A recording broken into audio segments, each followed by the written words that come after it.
Hi everybody, welcome to my very first and hopefully not last viewers question. First thing I want to say is Happy New Year to everybody. Cross our finger that it's a better year than 2020.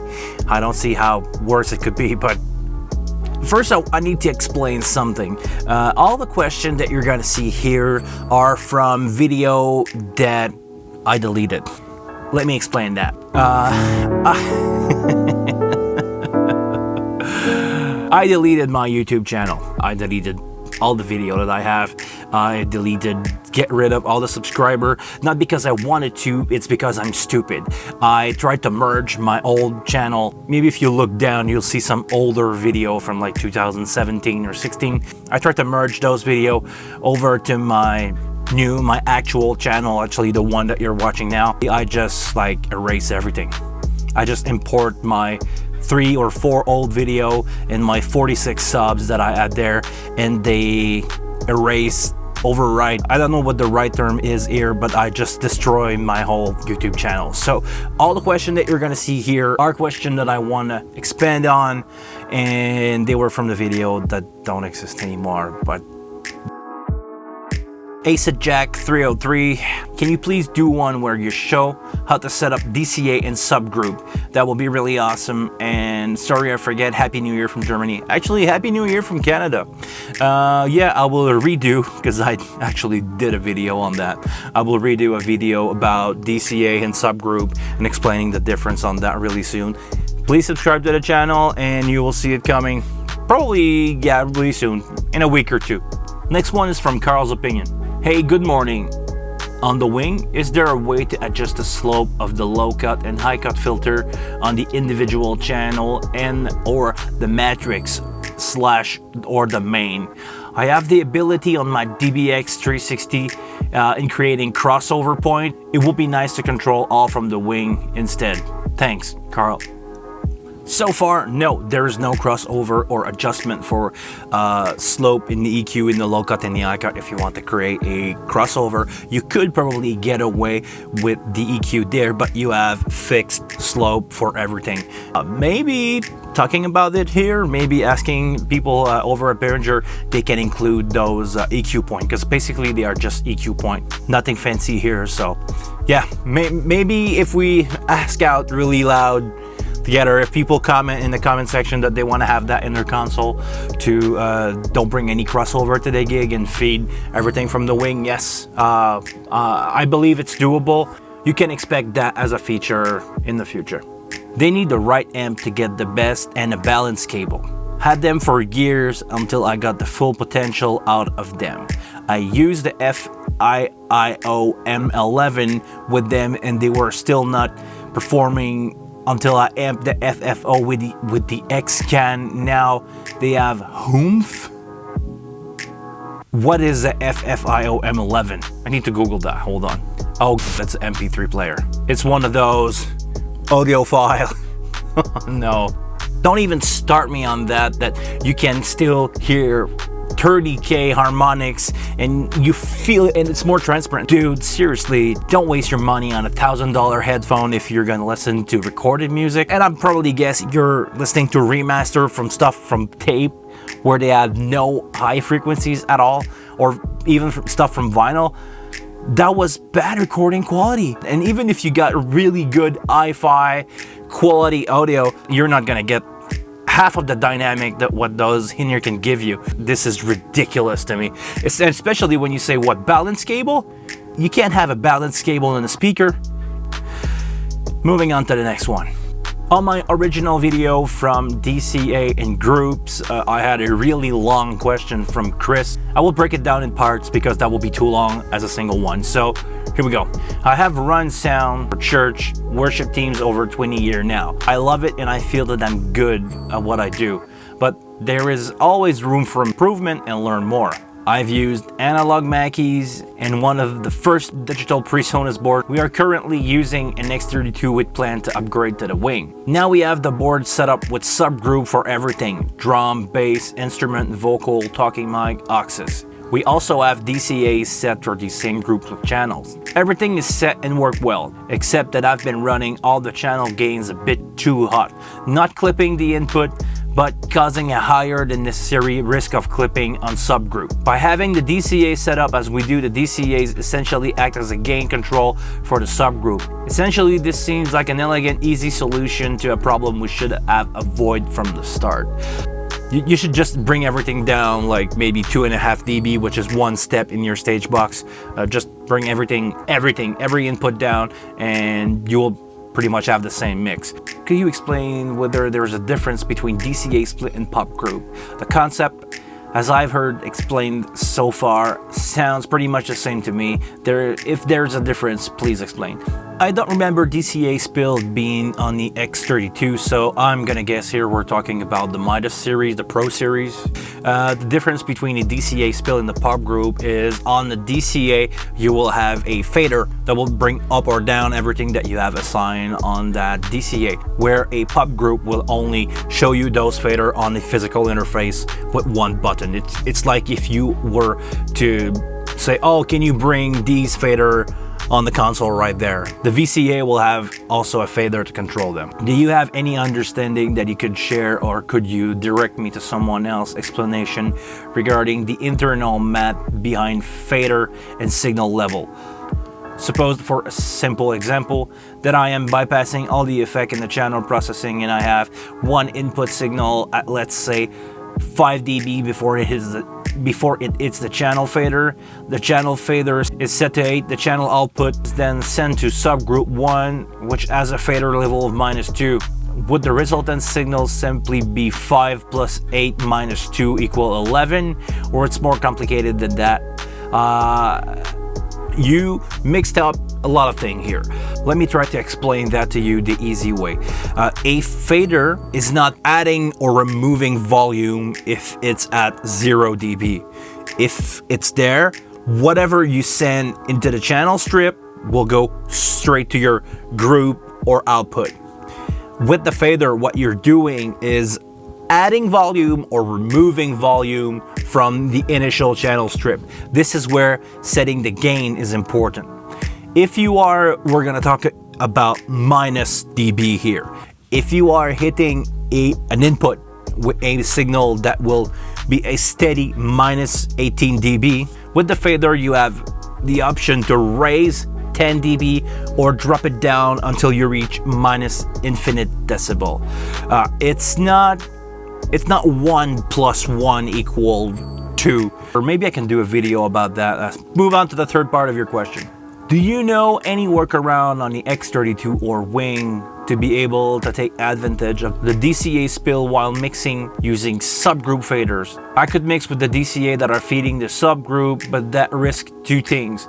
First, it risks clipping the group. Second, the channel processing on any given group won't have a consistent optimal volume to work with.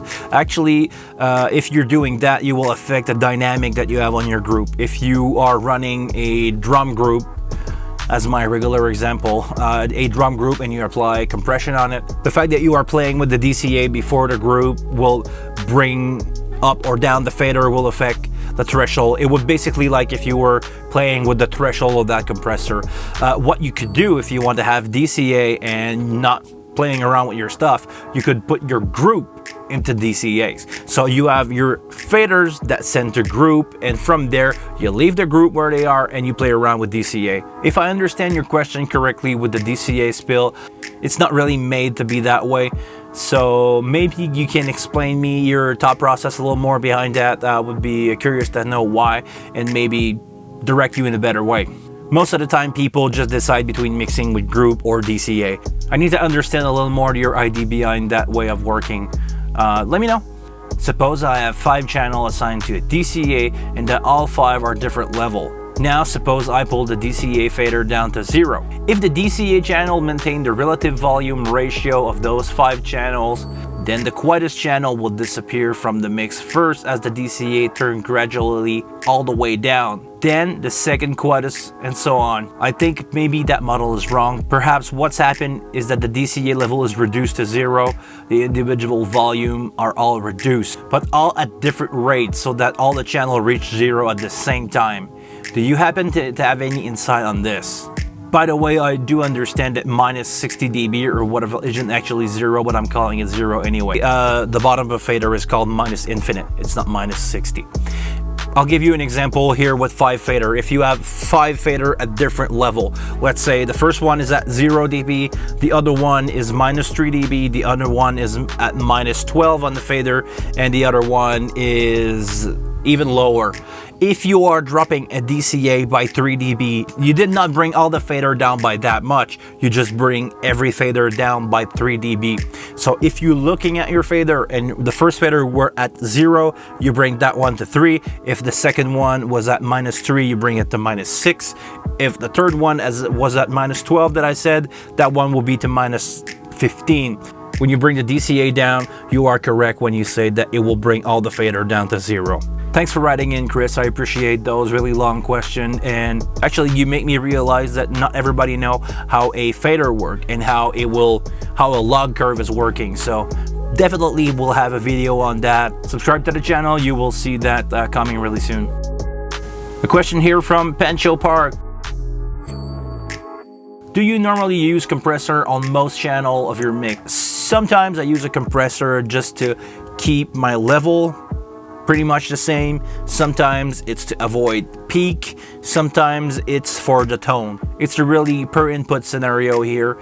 There is reason why I use different compressor also, and I will definitely have a video on compression. Actually, let me know what you think of that. I want to do a video where I take every input on my virtual sound check and try every compressor on every input. So let's say my bass drum, I want to try every gate, every compressor on that bass drum and try to tweak and find the best one and see the color of all those compressor from the wing. I'm not gonna do it with all the compressor in existence, but what I have in the wing is, I think, versatile enough that I can give it a try and see if I prefer the DBX 160 on my bass drum or the 1176 or maybe LA2A. I never tried an LA2A in a bass drum actually.